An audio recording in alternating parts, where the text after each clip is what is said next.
Well, these early Venetian masterpieces are kind of unique in the way that their music is so much more real-time than perhaps standard operas, Traviata, you know, the big Verdis, the Puccinis. The libretto happens much more kind of as speech would happen, and the music is really a way of pointing up just how normal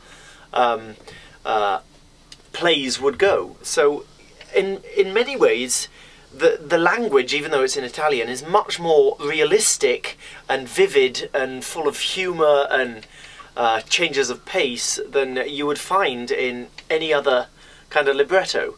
I mean, the plot might be kind of, you know, one of those complicated Baroque plots, but the actual music is so realistic and vivid and funny that I think as a comedy it'll be far more brilliant than, you know, any other opera that you'll see.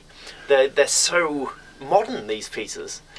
You know, our modern day conception of what Baroque music is limited perhaps to, you know, the masters of the late Baroque, of kind of Handel and Bach.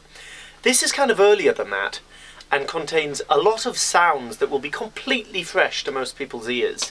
Even if you've heard them in the background on recordings, some of these big guitars, these theorbos, you'll never have heard them featured in the way that you will hear, you know, soloistically in this particular score. And then there'll be a whole host of other instruments that they'll simply never have heard before live. I mean, there are very few players of the lirone in the world. It's just a dying art, it really is. And it's a fascinating sound and a fascinating instrument, exquisitely beautiful. 12-stringed cello with frets.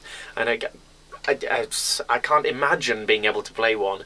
But it's such a beautiful sound and so distinctive to that period. And the portative organ is so unlike kind of the standard organ sound we're used to, and so kind of warm and colourful.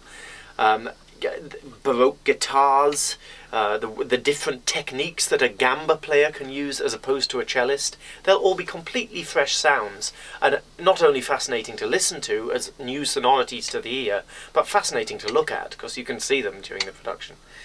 Well, you know, Portland Baroque Orchestra is just one of the premier period bands in the country, and we're flying in, you know, the finest cornetto player in the world. A cornetto is a little wooden early trumpet, kind of a really unique sound again, and you know, one of the world's best lirone players. It'll be a blast, a really exciting experience.